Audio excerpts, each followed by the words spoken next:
예, 안녕하세요. 곰돌이입니다. 자, 오늘은 설명이 아마 되게 많을 거예요. 예. 오늘은 무엇에 대한 내용이냐면, 인진정유전쟁, 정묘병자전쟁이라고 얘기하는데, 사실 이 전쟁이란 말이 되게 가치 중립적인 말이에요. 무슨 말이냐면, 자, 보세요. 임진왜란이라고 했을 때와, 죄송합니다. 임진왜란이란 말을 붙였을 때와, 임진전쟁이란 말을 붙였을 때, 여러분들이 직접 다가오는 감정이 어떻냐. 자, 임진왜란이라면은 누가 일으킨 전쟁 같아요? 딱 봐도 일본이죠. 그죠? 근데 임진전쟁이라면은 누가 일으켰는지 좀 알 수가 없는 느낌을 받아요. 전쟁이긴 전쟁인데 누가 일으킨 거야? 라고 하면 그 전쟁, 그 사실에 대해서 알아야 되잖아요. 맞죠? 네. 사실 그런 가치 중립적인 부분을 이 교과에서는 강조를 하고 있습니다. 그래서 우리나라 한국사, 그러니까 한국사를 사실 공부하잖아요. 그러면 좀 되게 웃긴 게 외란과 호란이라고 얘기를 해요. 근데 그게 아니라 사회탐구의 동아시아사로 넘어가면 이 모든 것들은 전쟁이란 단어로 통일이 됩니다. 왜냐하면 그 나라들에 대해서 우리가 편견을 갖지 말자고 해서 만든 용어긴 한데 사실 그 용어가 그렇게 마음에 들진 않아요. 개인적으로. 그래서 저는 별일 없으면 크게 무리가 안 된다면 저는 임진왜란, 병자호란 이렇게 말로 제가 바꿔서 계속 설명하도록 하겠습니다. 사실 저는 그런 부분도 되게 중요하다고 생각을 해요. 네. 그리고 이렇게 우리가 붙였다라고 해서 우리가 일본이 잘못한 것을 우리가 감싸준다든지 그런 생각은 1도 없잖아요. 그죠? 네. 자, 임진왜란, 정유재난에 대한 내용이 되겠습니다. 자, 16세기 후반 도요토미 히데요시가 영토를 확장을 하고 무사세력의 과도한 불만을 배출하며 무역을 활성화하기 위해 대외침략을 도모한다. 자, 이런 말이 있는데 사실 요거는요 조금 우리가 보면은 되게 재밌는데 이 도요토미 히데요시가 나는 언젠가는 명나라에 가겠다 이렇게 하는데 이거는 자신의 뜻보다는 이전에 자신의 주군이었던 오다의 뜻이기도 해요. 오다 노부나가의 뜻이에요. 오다 노부나가가 나는 언젠간 이 일본 땅을 넘어서 다른 지역으로 내가 가보겠다. 이제 이런 포부를 이제 소위 말하면 도요토미 히데요시한테 얘기한 적이 있거든요. 근데 그것에도 사실 영향을 꽤 받았다라고도 우리가 생각을 할 수 있어요. 또한 이 무사세력의 과도한 불만 배출이라는 것은 이들이 더 많은 부를 챙기고자 하는 거죠. 전쟁이 끝나서 이제 더 이상 내가 빼앗을 수 있는 땅이 없단 말이에요. 이미 다 그 땅 분배가 이미 끝났고 명지 분배가 끝났고 그래서 이 다이묘들은 더 이상 일본 안에서 내가 원하는 만큼의 재산을 쌓을 수 있는 기회는 없다고 생각을 했기 때문에 이 무사세력들이 불만을 토로하게 되는 것이고요. 그 불만을 어디로 돌리고자 했느냐? 바로 대외전쟁을 통해서 해결하고자 했던 것이죠. 그다음 무역 활성화를 위해 대외침략을 도모한다. 그러니까 감한무역이나 이런 것들이 잘 안되니까 이런 무역 활성화를 위해서 아예 전쟁을 한번 벌이자 이제 이런 생각을 하게 되는 것이죠. 자, 일본의 정명향도의 요구에 대한 조선의 거부. 자, 일본은요 좀 입장이 다른데 일본의 도요토미 히데요시는 처음에 우리나라 즉 조선에게 무엇을 요구했냐면 정명향도를 요청을 했어요. 무슨 말이냐? 내가 명으로 갈 건데 너가 이 길을 안내하라 라고 얘기를 했어요. 근데 이거는 조선에게 있어서 너무나도 건방진 얘기잖아요. 요 정명향도의 뜻을 조선에 알려라 라고 대마도 도주한테 얘기를 해요. 대마도라는 영지를 받은 이 소위 말하면 뭐라면 그 다이묘가 근데 그 다이묘 이름이 뭐였냐면 소요시토시예요. 평의지라는 사람인데 이 소요시토시라는 사람은 이 정명향도라는 얘기 딱 그랬어. 야, 이거 아무리 봐도 이 조선 애들이 이거 듣지 않는 거는 기본이고 기분 되게 나빠하겠는데 그래서 이름을 뭘로 바꾸느냐? 명을 정벌할 건데 가도 길을 빌려달라 라는 뜻으로 바꿔서 보내요. 물론 이것도 기분 나쁘죠. 왜? 조선에게 있어서 명나라는 뭐냐면은 항상 삼국의 나라이고 나의 황제의 나라이기 때문에 예, 이 명에 대해서 함부로 얘기한다라는 것은 조선의 입장에서는 납득이 안 돼요. 당연히 정명 향도로 했을 때도 거절했겠지만 정명 가도로 한다 했을 때도 역시 조선은 거부를 할 수밖에 없는 것이죠. 그러니까 이것을 빌미 삼아서 일본이 결국 조선을 침략하게 되는 것입니다. 자, 지금 얘기하고자 하는 거는 좀 한국사에 대한 내용이긴 한데요. 먼저 임진왜란이 일어나기 전에 조선의 나름의 이제 대응에 대해서 볼게요. 자, 조선이 어떻게 대응하고자 했느냐면 기본적으로 조선은 야 대체 일본이 대체 뭘 이런 자신감이 어디서 나오는 거야? 이런 생각을 했을 거 아니에요. 그러니까 한번 탐색을 해보자 해서 사신을 보내기로 합니다. 그래서 황윤길, 물론 이 사람은 서인이었고요. 그 다음에 김성일, 동인이었고요. 이제 동인이긴 한데 이제 훗날 이제 남인이 되고요. 그 다음에 이제 허성이라는 사람도 가서 이 사람 이제 북인이었는데 어쨌든 동인 사람인데 이 세 사람이 그 도요토미 히데요시 당시에 일본을 건너가서 그들의 상황을 지켜봐요. 근데 도요토미 히데요시가 이 황윤기가 김성희가 허성이 있는 자리에서 자신의 아들 츠루마츠를 데려오는 거예요. 그러니까 소위 말하면 외교회담에서 자신의 아이를 데려와서 그것도 오줌까지 싸는 그런 뭐라 해야죠? 그 결례를 범하게 되는 거예요. 아들이. 왜냐? 아들이 3살밖에 안 됐거든. 그러다 보니까 이 조선의 이 대사들이, 그러니까 소위 말해 황윤기를 비롯한 이 사람들이 굉장히 기분 나쁠 거 아닙니까? 야, 이거 우리는 그래도 왕을 대신해서 온 사신들인데 이렇게 대접을 할 수가 있나? 그래서 굉장히 불쾌감을 가지고 그 도요토미 히데요시를 평가하기 시작을 하는 거예요. 그런데 이 도요토미 히데요시가 항상 얘기하는 게 뭐냐면 나는 태양의 아들이고 나는 어떻게 할 것이고 그래서 나는 막 위대한 인물 막 이렇게 얘기를 하는 거예요.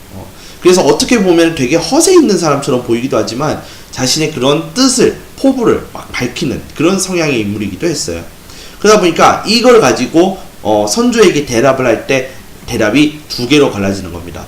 이번에 일본은 정말 무섭다. 그리고 쳐들어올 것 같으니까 우리가 대비를 해야 된다. 라고 얘기를 했던 사람이 있는 반면에 그건 아니고요. 뭐 그렇게까지 뭐 쳐들어올 정도의 배짱이 있는 것 같진 않으니까 대비는 하는 건 좋기는 한데 너무 대비 아니 이런 식으로 얘기했던 사람들도 있고요. 예. 그럼에도 불구하고 사실 조선은 대응을 하긴 했습니다. 단 너무 안일한 대응을 해서 그런 거죠. 에이 설마 와봤자 저거 외구만치 오겠지 설마 진짜 막 몇 마리 끌고 오겠어 했는데 그것이 사실로 밝혀지게 되는 것이죠. 언제? 바로 임진왜란이 터지고 나서부터죠. 자, 이제 임진왜란과 정유재란에 대해서 좀 이제 설명을 한번 해보도록 할게요. 1592년 약 16만에 가까운 일본군이 부산 동래성을 공격합니다. 근데 이 동래성이 삽시간에 깨지고요. 그 다음에 부산성으로 쳐들어가서 이제 부산성도 완전히 깨부수게 되는 거죠. 그때부터 이제 난리가 나는 겁니다. 야, 이 큰일 났다. 야, 진짜 얘네들이 왔구나. 이미 늦었죠. 그래서 급하게 누구를 불러오느냐? 여진족을 상대하고 있었던 기병 총대장 신립이라는 사람을 데려오게 되는 겁니다. 이 신립이라는 사람은요, 사실 기마전 하나는 나름 끝장나게 잘하는 사람이었어요. 근데 그러다 보니까 내려와서 이제 조정에서 줄 수 있는 이 군사들을 보니까 막 어린 애들 또는 이제 좀 나이가 좀 되신 분들 이런 사람들 가지고 하는 거예요. 소위 말하면 오합지졸 병사들과 그 다음에 그가 가장 자랑하는 기병, 이 기병들로 해가지고 약 한 2만 3만 정도 된 것 같아요.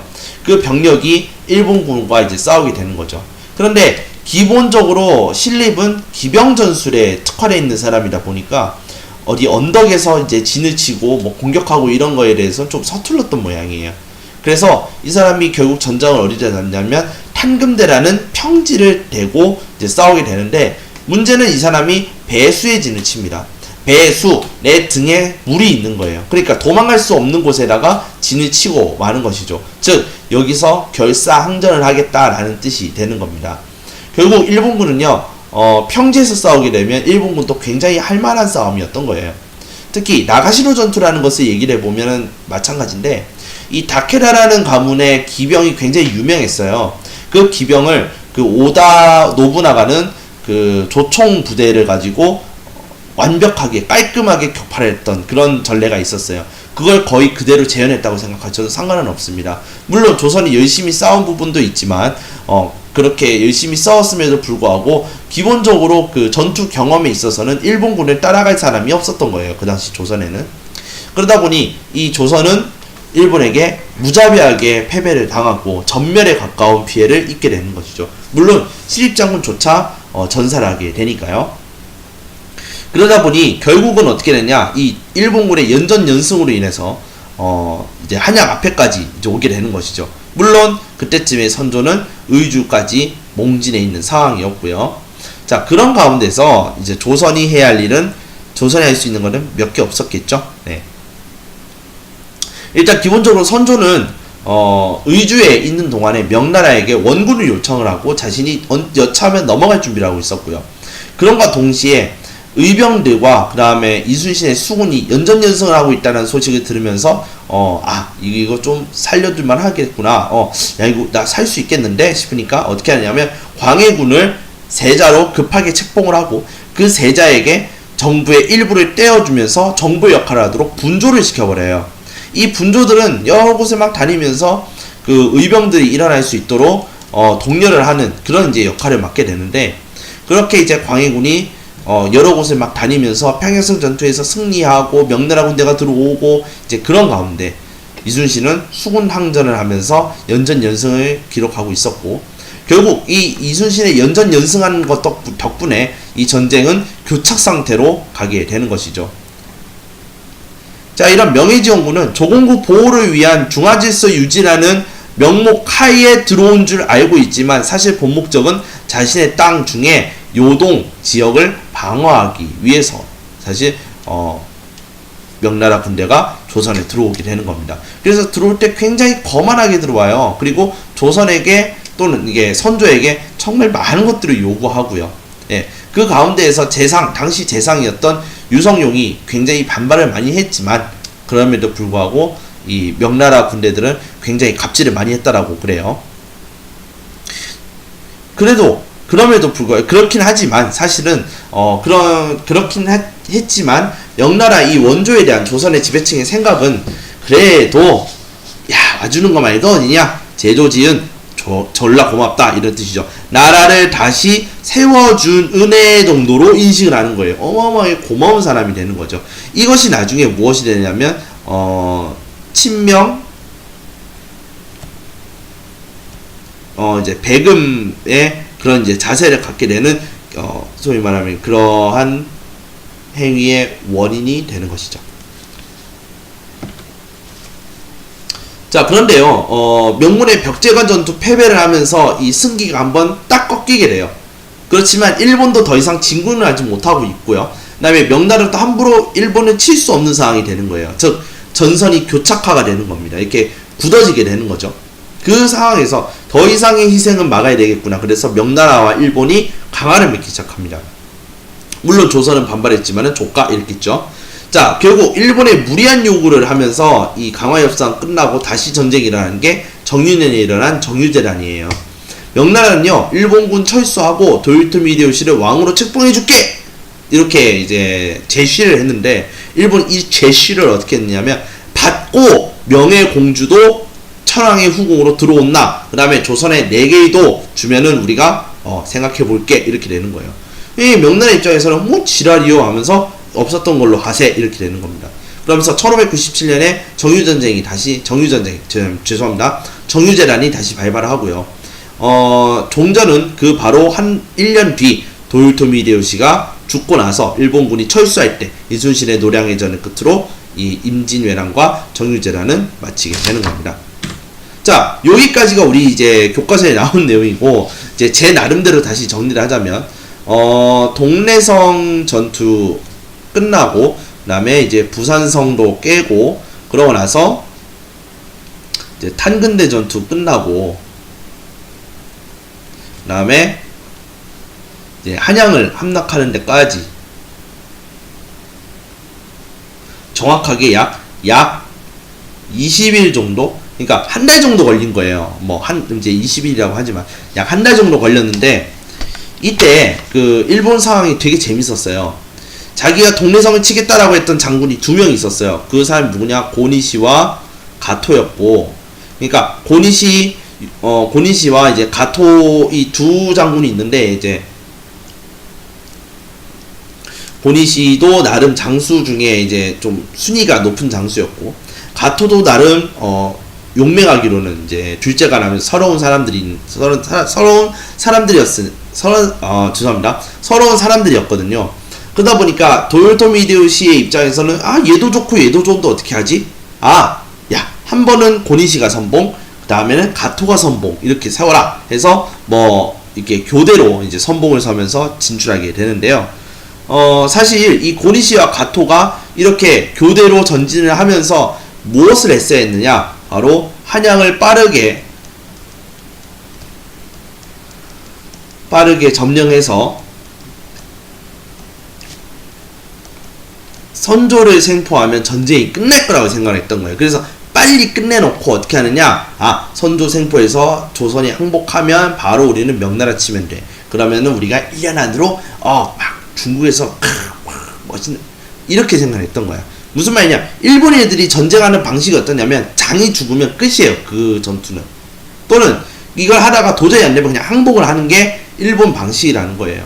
우리 같이 이렇게 한 명이 남을 때까지 계속 싸우고 그런 전투는 거의 하지 않았다라고 보시면 돼요. 장군이 죽으면 그냥 그 자리에서 무기 내려놓고 항복하는 거예요. 그래도 마찬가지였어. 그러니까 일본군도 우리랑 똑같이 생각을 했던 거예요. 우리도 너네들처럼 왕이 죽거나 왕이 생포당하면 너네가 빠르게 항복할 거다 이렇게 생각을 하고 단기간에 쳐들어가서 끝내자라고 했는데, 알았쇼? 선조도 도망갔지. 비겁하게 도망갔다고 생각을 할 거 아니에요. 도망갔고 또 왕이 잡힌다 할지라도 백성들이 가만히 있지 않는 거죠. 그러니까 항복하지 않는 거죠. 그것 때문에 사실 전쟁이 굉장히 길게 갈 수밖에 없었던 거예요. 두 번째, 선조가 나는 한양에서 지켜야겠다라고 얘기했다가 갑자기 어떻게 하냐? 의주로 몽지를 하게 돼요. 근데 왜 의주냐? 여차하면 이 의주 바로 이제 지나가면 어디가 나오냐? 명나라가 나와요. 명으로 망명하겠다. 근데 이 명으로 망명하려고 이제 딱 넘어가려고 하니까 명에서 뭐라 하느냐? 아직 전쟁도 안 끝났는데 왜 네가 벌써 넘어오니? 너 혹시 일본에 뭐 사주 받았니? 이런 식으로 의심을 받는 거예요. 그러니까 아니고요. 그건 아니에요 하면서 한 발에 빼게 되는 거죠. 즉 의주에 계속 거하면서 여차하면 명으로 망명을 하려고 이제 타이밍을 보고 있었다라고 볼 수가 있겠죠. 세 번째, 이 명나라의 지원군도 되게 중요했지만 이 명나라 지원군과 별도로 조선 수군과 그 다음에 조선에서 일어난 이 의병들의 활약에 우리가 주목할 필요가 있어요. 특히 조선 수군을 이끌었던 이순신은 이 20여 승에 가까운 전적 중에 100%의 승률로 모든 전쟁에 다 이겼어요. 그렇기 때문에 일본 왜군, 그러니까 소위 말하는 이제 일본 수군에게 있어서 이순신이라는 존재는 그야말로 공포 그 자체였고요. 그 다음에 이 의병들도 마찬가지로 소수로 모였던 사람들이지만 그 지역을 누구보다 많이 알고 있는 사람으로서 그 지역을 이용하여서 게릴라전을 펼칠 수 있었고, 그들의 공급, 이제 소위 말하면 보급선을 차단시킬 수 있는 그런 하나의 게릴라 부대로서, 유격 부대로서 활동할 수 있었던 것이죠. 이런 활약이 없었으면 정말 임진의 나라는 일본의 승리로 끝났고 지금 이 나라는 없었다라고도 우리가 볼 수가 있겠습니다. 자, 그 뒤에 명나라와 일본의 강화가 실패하면서 정유재난이 일어났다고 했잖아요. 이 정유재난에서 결정적으로 일본이 한풀 꺾이게 되는 전쟁이 일어났는데, 그것이 그 유명한 명량해전입니다. 이 명량해전인데, 영화의 명량에 나오는 내용은 사실 조금 가상인 내용이 굉장히 많고 명확하지 않은 내용들이 너무 많아요. 이제 그것을 영화로 표현하다 보니까 된 건데, 이 명량해전을 어떻게 싸웠는지 정확하게 나와 있는 책이 거의 없다고 알려져 있어요. 그래서 이 명량해전을 어쩔 수 없이 상상으로 그려낼 수밖에 없었다라고 우리가 생각을 하시면 될 것 같고요. 어쨌건 이렇게 하다가 도요토미 히데요시가 죽으면서 이 전쟁은 마무리가 되는 것입니다. 자, 이들에 대한 영향인데요. 조선과 명나라와 일본 측면으로 해서 제가 말씀을 드려보자면, 조선은 일단 기본적으로 물적, 인적 피해가 굉장히 극심했어요.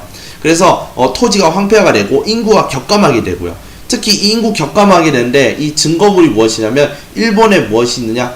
귀무덤이 있고요. 예, 뭐 귀무덤, 코무덤 이런 것들이 있어요. 그래서 특히 정유재랑 같은 경우에는 그 의병들이 소위 말하면 조선 백성들이 의병이 될 거니까 요거에 대해서 어마어마하게 이제 위기감이 들었던 거예요. 그래서 뭐 하느냐, 그들의 코와 귀를 잘라서 이제 도요토미 히데요시에게 보내는 거죠. 그러니까 모두 다 죽이면서 쫙 천천히 올라가겠다, 이제 이런 뜻이에요. 그다음 민생 안정과 국가 재정 확보를 위해서, 그래서 나라가 뭐 하느냐, 조세 제도를 개편하기 시작합니다. 영정법이라든지 대동법이라든지 또는 균형법이라든지 이런 것들이 훗날 생겨나게 되는 거예요. 그다음 이 조선이 대외인식에 대한 변화가 생겨납니다. 명을 더 숭상하게 되고요. 일본에 어마어마한 이제 적개심을 가지게 되는 것이죠.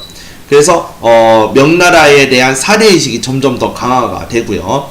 양반 사례부 역시 성리학을 절대화시키면서, 절대화, 즉 교조화가 되면서 이런 그 성리학에 반대하는 흐름이 생겨나게 되고요. 즉 지금 조선 후기에 대한 내용이에요. 또한 일본이나 여타 다른 나라로부터 고추, 고구마, 담배 이런 것들이 들어오게 됩니다. 그러면서 우리나라의 김치가 그러니까 백김치에서 빨간 김치로 변하는 게 바로 이때쯤이다라고 보시면 될 것 같아요. 고추가 이때 들어옵니다. 자, 명나라는요, 재정 적자가 심화가 돼요. 자, 겨우 장거정에 의해서 이 북쪽에 있는 그 몽골군과 강화를 받았는데, 이 임진왜란, 이 정유재란으로 인해서 어떻게 되느냐, 재정 적자가 더더욱 심화가 되는 겁니다. 반란도 진압해야 되지, 임진왜란도 참여해야 되지. 그러다 보니까 이 재정 보충을 위해서 세금을 늘릴 수밖에 없었고, 안 그래도 세금 내는 것만 하면은 이고리 씨는 백성들의 입장에서는 굉장히 불편했던 거죠. 그러다 보니까 그 징수 과정에서 환관들의 횡포도 발생하게 되고, 그러면서 저항운동이 발생하며 반란이 일어나게 되는 것이죠. 결국 이러한 정치적인 혼란은 권세가 커진 환관들과 사대부 관료들 간의 경쟁으로 격화가 되면서 명나라 자체가 쇠퇴하기 시작을 하는 것입니다. 자, 일본은요, 정치적인 변화가 일어나요. 도요토미 히데요시가 죽고 나서 도요토미 히데요시 아들 도요토미 히데요리라는 사람이 있고요.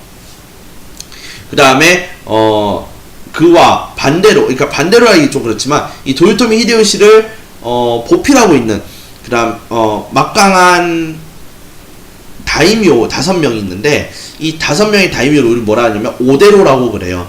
이 오대로 중에 한 명이 누구냐면 도쿠가와 이에야스라는 사람이에요. 덕천가강인데, 이 사람이 그 자신의 그런 야욕을 이제 가감없이 드러내기 시작을 하죠. 그래서 다음에 이 막부를 여는 사람은 나다. 그래서 도요토미 히데요시가 죽고 나서 노골적으로 자신의 편으로 끌어들이기 시작을 해요.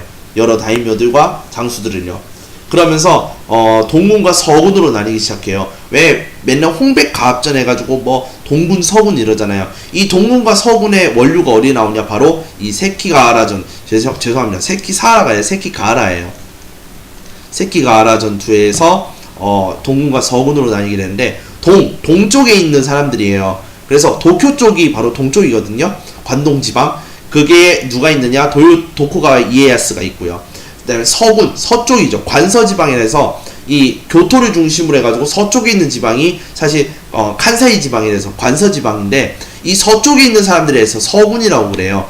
이 서군의 대표적인 사람이 누구냐면 이시다 미츠나리라는 사람이 있어요. 예, 도요토미 히데요시의 은혜를 많이 입었던 사람들. 예, 그러니까 도요토미 가문에 충성하는 사람들과 도요토미 가문에 충성하지 않는 사람들 간에 내전이 일어나게 돼요. 그 중에 가장 큰 전쟁이 뭐냐? 세키가하라 전투고, 이 세키가하라 전투를 통해서 도쿠가와 이에야스가 완벽하게 정권을 쥐게 되는 것이고요. 이 도쿠가와 이에야스는 그 도요토미 가문의 잔존 병력을 모조리 청산한 다음에 그 에도라는 곳에다가 막부를 설치를 해요. 그게 에도 막부가 되고, 우리나라식으로 얘기하면 강호 막부죠. 예. 에도 막부를 세워서 조선과 국교를 하기 시작을 하고 기유약조 우리가 죄송합니다. 그러니까 한 번만 봐주세요. 기유약조를 체결하며 통신사를 불러들이는 등 정치적 위상을 가시하기 시작을 합니다. 또한 임진왜란과 정유재란을 통해서 조선에서 약탈한 물자, 그 다음에 문화재, 그 다음에 다수의 포로들 중에 기술사와 그 다음에 유학자들이 있는데 유학자들의 대표적인 사람은 강항 이런 사람들이 대표적이고 기술사에 그 특히 도공들을 많이 납치해가요. 그 도공들이면 도자기를 만드는 장인들이죠. 또 도공들을 많이 납치해가서 이들을 통해서 도자기들을 만들기 시키는데 그 도자기 이름들 중에 뭐냐면 이삼평이라는 사람이 만든 뭐 아리타 도자기 이제 이런 것이 굉장히 유명해요. 그리고 에도 막부는 그 도자기를 해외에 팔면서 돈을 많이 벌었고 그 돈, 즉 그 재력을 바탕으로 해서 다시 우리나라를 쳐들어오게 돼요. 그것이 일제강점기 비극의 시작이 되는 겁니다.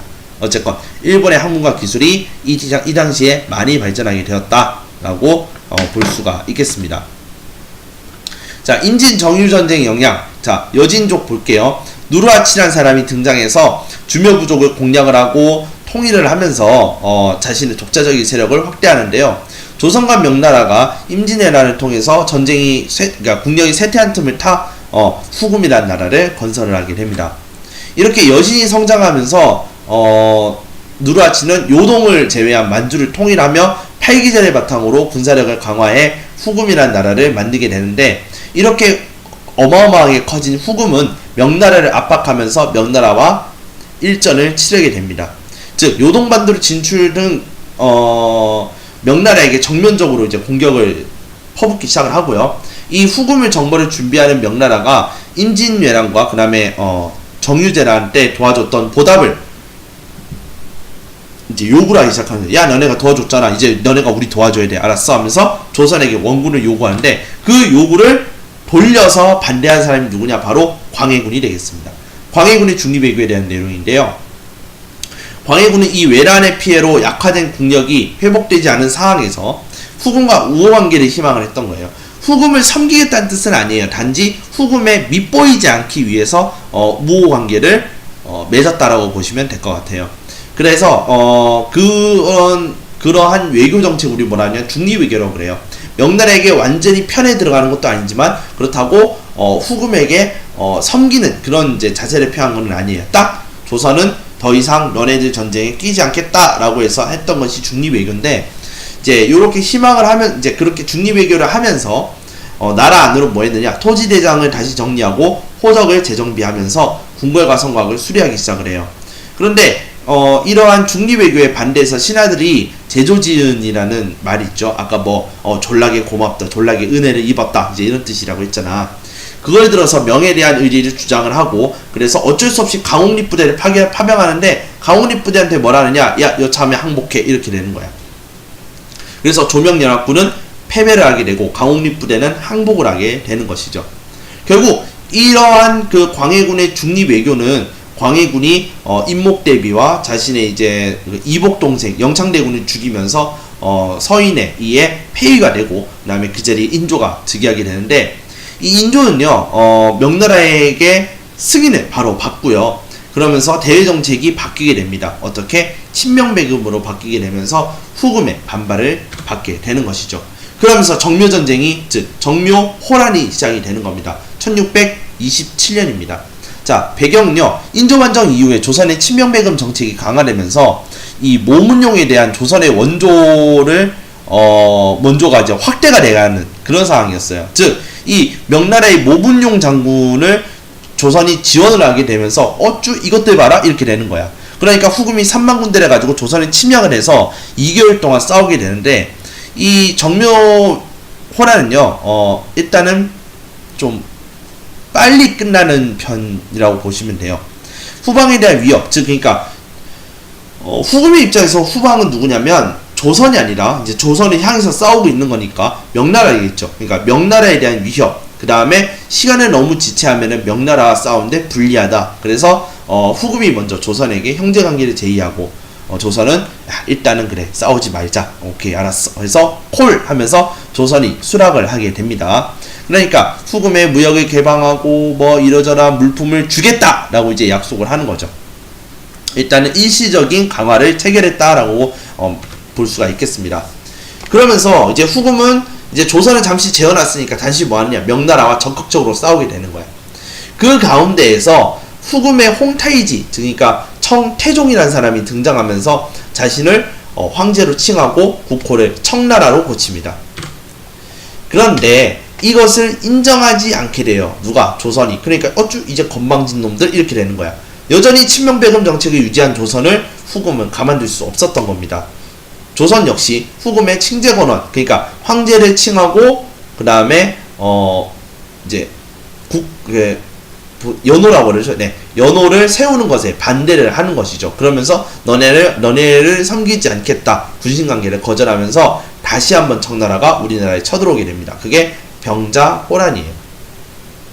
그래서 청나라의 선봉대가 한강 근교에 진출해서 이번엔 어떻게 하냐, 아예 강화도에 못 가게 강화도를 쳐들어가는 부대를 따로 보내버려요. 그리고 그 인조가 가는 길목을 전부 틀어막기 시작을 해요. 그러니까 인조는 바닷길로는 나갈 수가 없는 거야. 그래서 어디로 가느냐, 남한상성으로 들어가게 되면서 항전을 해요. 청군은 얼쑤 좋다 하면서 어떻게 하냐, 군대를 차곡차곡 해서 그 주위에 포위를 하게 되는 것이죠. 결국 이 항전에서 실패한 인조는 나와서 굴욕적인 그런 이제 강화를 맺게 되는데, 그것이 삼전도의 굴욕이 되겠고요. 그러면서 명과 국교를 단절하고 청나라와 책봉 조공관계를 체결하게 됩니다. 자, 중국은요, 결국 명나라는 이자성의 난으로 명이 멸망하고 청나라가 북경에 들어오면서 이제 청나라가 중국을 지배하기 시작을 합니다. 자, 특히 청나라의 강희제 때 3번의 난이라고 해서 명나라의 장수였던 오삼계를 비롯한 3명의 그 명나라 출신 청나라 장군들이 이 각각 뭐냐면 번이라는 것을 이제 하사받았단 말이에요. 무슨 말이냐면 이 3명의 장군들에게 예전 명나라의 영토를 일부 떼어주면서 왕으로 봉했었어요. 황제니까 왕으로 봉해서 거기를 다스리도록 했는데, 이 3명의 왕들이 뭐하느냐, 전부 반란을 일으키기 시작을 하는 거예요. 그걸 우리 3번의 난이라고 그래요. 근데 이 3번의 난은 강희제가 진압을 하고 대만에 있는 정성공 세력을 진압하면서 청의 지배체제를 확립해 나가기 시작을 하는 것이고요.